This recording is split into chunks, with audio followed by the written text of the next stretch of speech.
Alors, qui veut lire le texte, s'il vous plaît? Oui.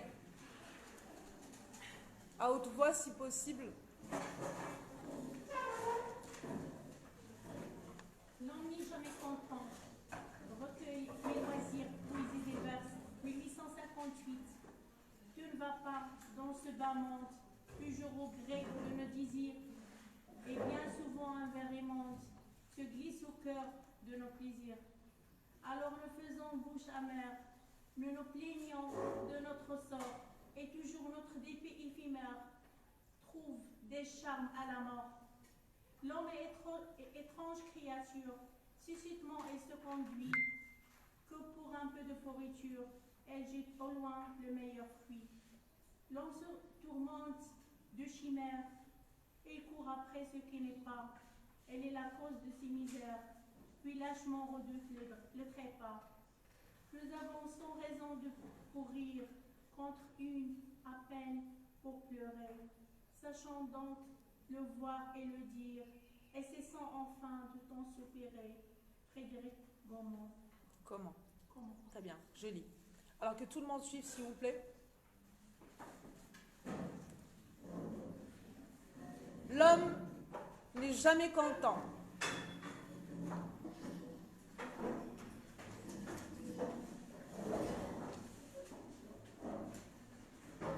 Alors, l'homme n'est jamais content. Tout ne va pas dans ce bas monde, toujours au gré de nos désirs. Et bien souvent, un verre immonde se glisse au cœur de nos plaisirs. Alors nous faisons bouche amère, nous nous plaignons de notre sort, et toujours notre dépit éphémère trouve des charmes à la mort. L'homme est étrange créature, si sottement il se conduit, que pour un peu de pourriture, il jette au loin le meilleur fruit. L'homme se tourmente de chimères, il court après ce qui n'est pas, il est la cause de ses misères, puis lâchement redoute le trépas. Nous avons 100 raisons pour rire, contre une à peine pour pleurer, sachant donc le voir et le dire, et cessant enfin de temps soupirer. Donc c'est un poème de Frédéric comment? Oui? Vas-y.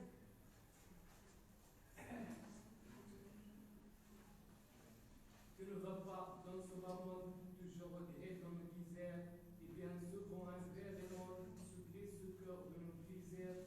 Alors nous faisons bouche amère, nous nous plaignons de notre sort, et toujours notre dépit éphémère trouve des charmes à la mort.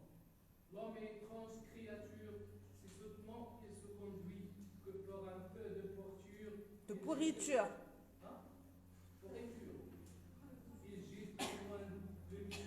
Les interjections en arabe, hein, il faut éviter. Voilà.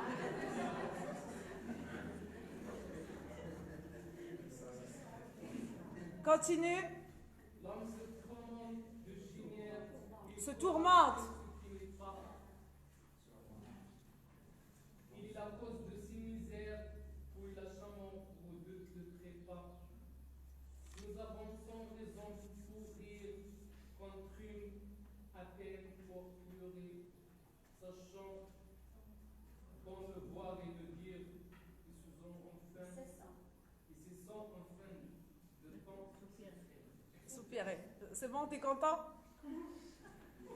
Bien. Ça m'a rappelé les études au primaire. Tout le monde voulait lire. Alors, attaquant le sens des mots qui semblent être difficiles. Alors, c'est un très beau poème. Je ne sais pas si vous vous en êtes rendu compte, mais il est beau ce poème. Et il est simple comme bonjour. Alors, l'homme n'est jamais content.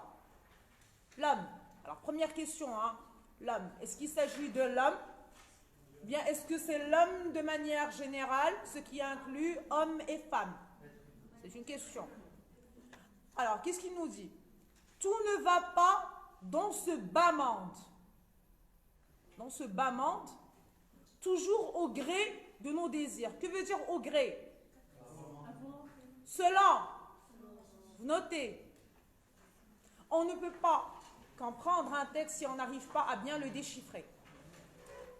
Au gré, selon. Alors, si on reprend ces deux verbes en utilisant le selon. Tout ne va pas dans ce bas monde, toujours selon nos désirs. C'est clair? L'idée est claire? On est d'accord par rapport à cela? Tout ne va pas dans ce bas monde selon nos désirs. Ça veut dire que les choses ne se passent pas exactement comme on voudrait qu'elles se passent. Très bien. Et bien souvent, un ver immonde. Que veut dire un ver? C'est un parasite. Parasite. Petit animal, petit insecte. Bon, tout le monde a compris de quoi il s'agissait. Le ver. Hein?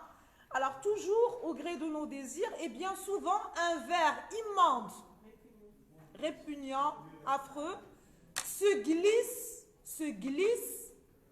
au cœur de nos plaisirs. Ici, au cœur veut dire quoi? Au cœur, au fond, à l'intérieur de nos plaisirs. Alors, qu'est-ce qu'on entend par vers immonde? Ce sont les gens. Figuré. C'est ce qu'on vient d'expliquer. Le sens figuré. C'est quelque chose qui détruit le bonheur. Quelque chose ou bien quelqu'un. Et généralement, Ce sont les gens qui nous gâchent la vie. généralement c'est un quelqu'un. Alors, et bien souvent, ça veut dire que ça n'arrive pas tout le temps, mais souvent, la plupart du temps, et bien souvent, un ver immonde se glisse au cœur de nos plaisirs. Alors, soulignez le champ sémantique, plaisir, désir. Bas, immonde. C'est bon? Selon, au cœur. Ce sont des champs sémantiques qui sont importants dans le cadre d'une analyse du texte. Alors nous faisons bouche amère. Qu'est-ce que ça veut dire? Faire une bouche amère. Alors, comme le disait monsieur, il y a toujours un sens propre et un sens figuré. Le sens propre, une bouche amère, c'est quand par exemple tu te réveilles le matin avec la bouche amère. Hein? Un goût désagréable. Retourne-toi. Goût désagréable. Très bien, mademoiselle. Un goût désagréable. Alors, on parlera de l'amertume. Que veut dire l'amertume? Mauvais goût, mais spécial. L'amertume. Oui, mais c'est quoi? Qu'est-ce que l'amertume? Non. C'est le dégoût de l'homme.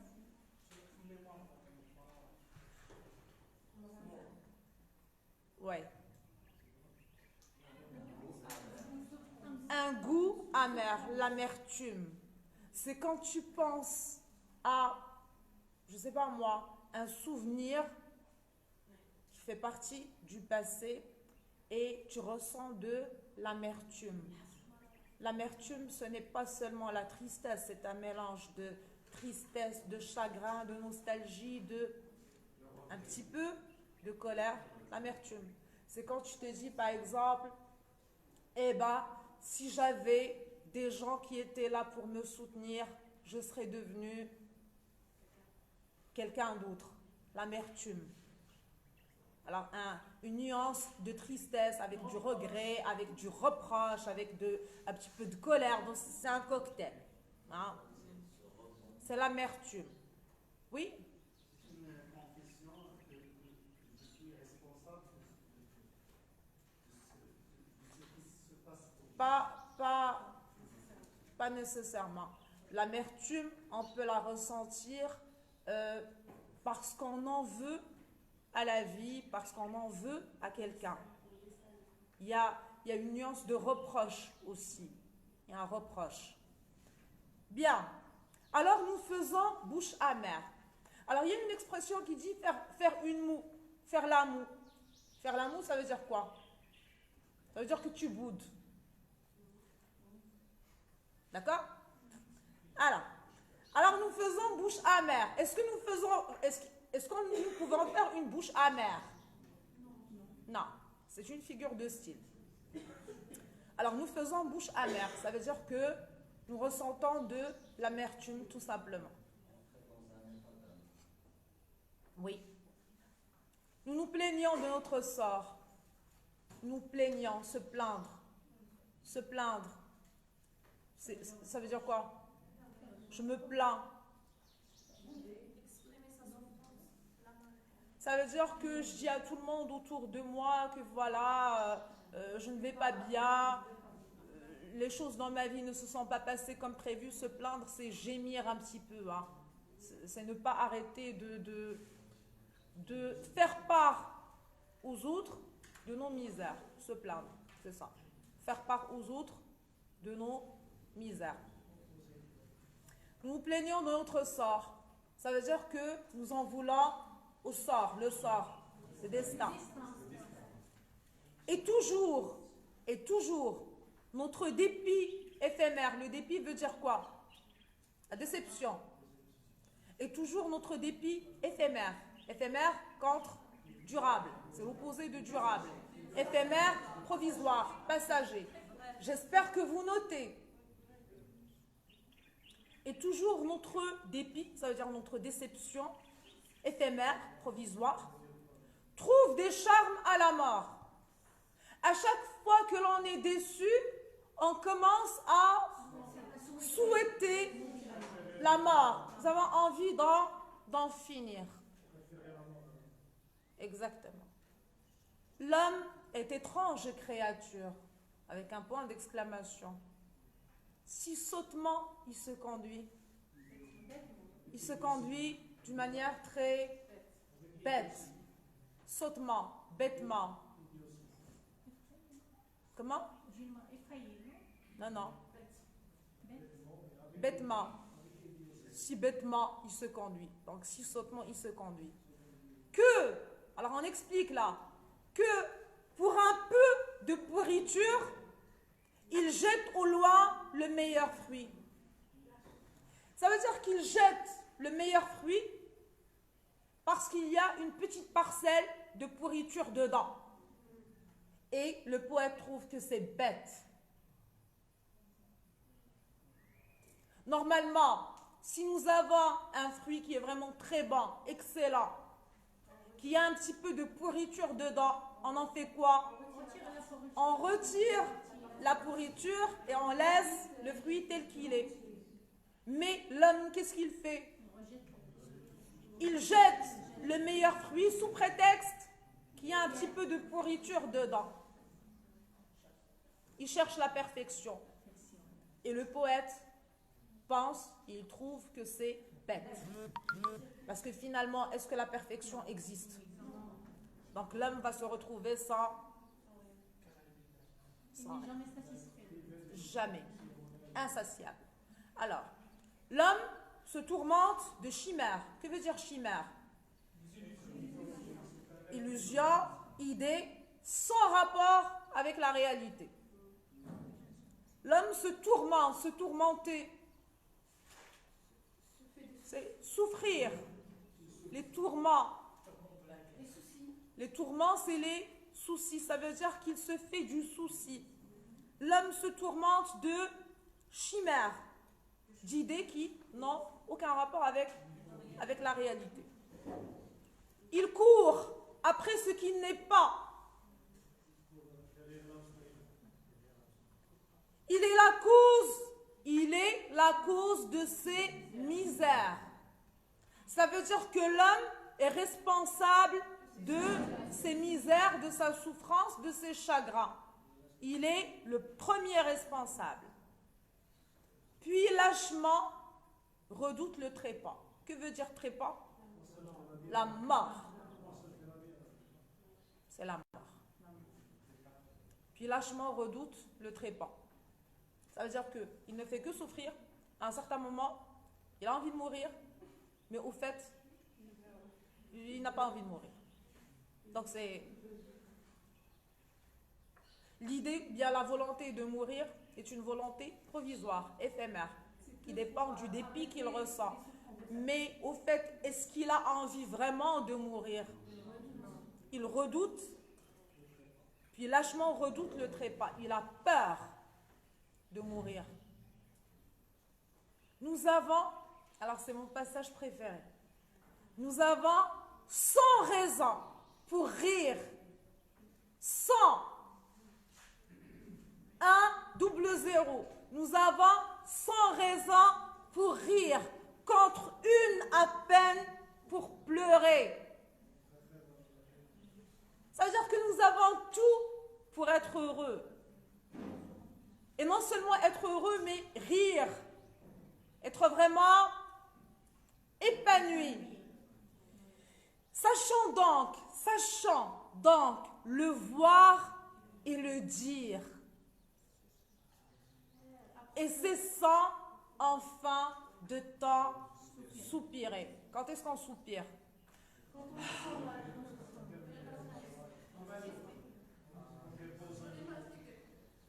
Quand on est fatigué, on soupire par dépit, on soupire par nostalgie, on soupire par stress, on soupire.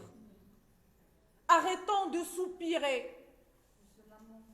Arrêtons de nous lamenter sur notre propre sort. Arrêtons d'en vouloir à la terre entière et voyons ce que nous avons. Et quelque part, ici, le poète, il nous demande de dire merci. Hein? Merci. Merci à la vie. Merci à Dieu. Il ne le dit pas, mais bon. Alors, merci. Parce que quand tu as 100 choses, bien sans raison pour rire, et que tu as une seule chose qui ne va pas, eh bien, tu as tout pour être content. Tu dois t'estimer heureux. Mais, bizarrement, bêtement, sottement, qu'est-ce qu'on fait? On se concentre sur ce 1% qui ne va pas. On se concentre sur la pourriture, le peu de pourriture qu'il y a dans le meilleur fruit. Et on jette le meilleur fruit sous prétexte qu'il y a quelque chose qui ne va pas dedans. Parce qu'il y a des inconvénients. C'est clair? Vous avez compris? Derrière? Si on cherche à soutirer l'idée principale du poème, on dira quoi, de manière générale? Le texte que nous avons entre les mains est un poème de Frédéric Comment, tiré du recueil Mes loisirs, poésie diverses, paru en 1858. Il faut toujours commencer comme ça, vous êtes des littéraires. Intitulé L'homme n'est jamais content. Et c'est un poème qui aborde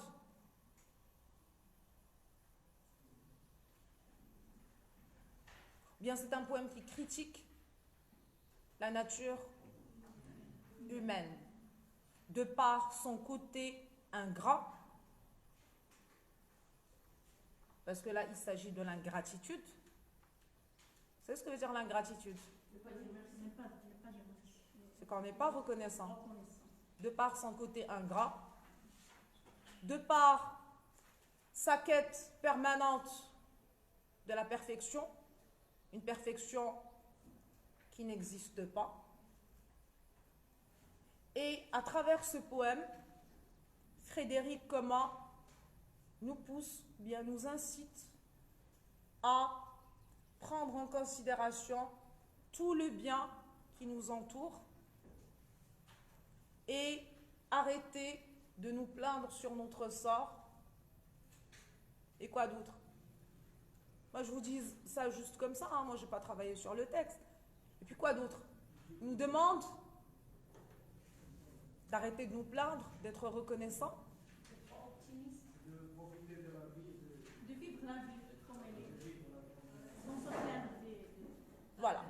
d'accepter l'imperfection. C'est vraiment le fait d'accepter l'imperfection et de travailler un petit peu sur sa gratitude. Donc par la suite, durant la prochaine séance, nous allons travailler encore plus sur cette introduction parce que là, c'est juste un premier jet. Mais ce sont des idées que j'ai envie que vous creusiez pour la prochaine fois. Oui? On n'en est pas encore là, on n'a pas encore fait les exposés.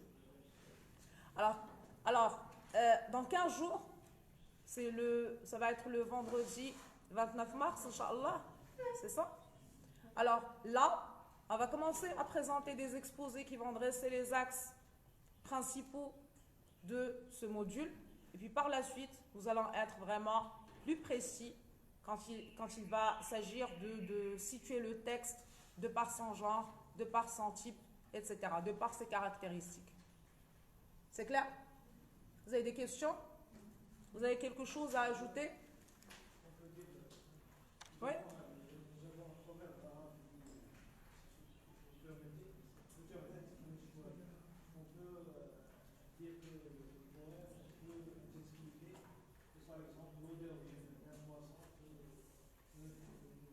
Ouais, c'est un petit peu le même concept, sauf que toi tu parles de poisson pourri et lui il parle d'un fruit.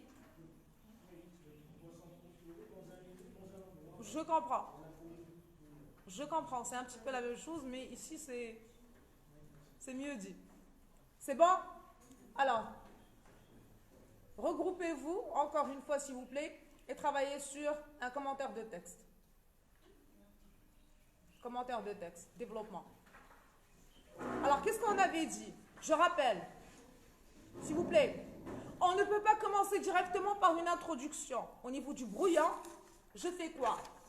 Je commence par développer et quand j'aurai terminé mon développement, je vais pouvoir en tirer facilement une introduction et une conclusion. Parce que finalement, tu n'as pas encore le corps du texte, tu n'as pas le développement. Qu'est-ce que tu vas introduire? Tu n'as encore rien à introduire. Alors, au niveau du brouillon, je commence par rédiger le développement. Puis par la suite, je rédige mon introduction et ma conclusion. Et je rédige ça au propre. Je recopie au propre, avec une introduction, un développement, une conclusion. Est-ce que vous avez compris? Mais au niveau du brouillon, je commence toujours par le développement. Parce que ce qui se passe, généralement, et même le jour de l'examen, je me suis retrouvée avec des copies où la personne, elle n'avait même pas le temps de terminer, qu'elle a glissé le brouillon dans la feuille d'examen, dans la double feuille. Et ça laisse entendre que la personne en question, elle n'a aucune gestion, ni de temps, ni de contenu. Généralement, quand tu commences par rédiger l'introduction, tu fais quoi? Tu as le temps, tu viens de commencer l'examen, tu es très ambitieux. Je te dis, je vais aborder ce point, un point X, un point Y, un point Z, et tu commences à énumérer les points que tu comptes aborder lors de ton développement. Mais bizarrement, et logiquement aussi, ce qui se passe, c'est quand tu commences à rédiger ton développement, qu'est-ce qui se passe? Il y a une idée qui t'attire encore plus et tu commences à creuser par rapport à une idée et cette idée te mène vers une autre idée, ainsi de suite. Et puis, à un certain moment, tu te retrouves avec un développement qui n'a rien à voir avec l'introduction. Et là, il s'agit d'une grave erreur. Parce que quand tu introduis, tu donnes ta promesse. Tu promets. C'est clair? Donc, je rédige mon développement. Déjà, quand j'aurai terminé ce développement, je sais approximativement de quoi j'ai parlé, ce que j'ai abordé comme points principaux. Et je vais les transformer en questions lors de l'annonce du plan, au niveau de l'introduction. N'est-ce pas? Est-ce que vous comprenez ce que je suis en train de vous dire? Vous n'êtes pas très réactif, vous dormez. Travaillez, s'il vous plaît.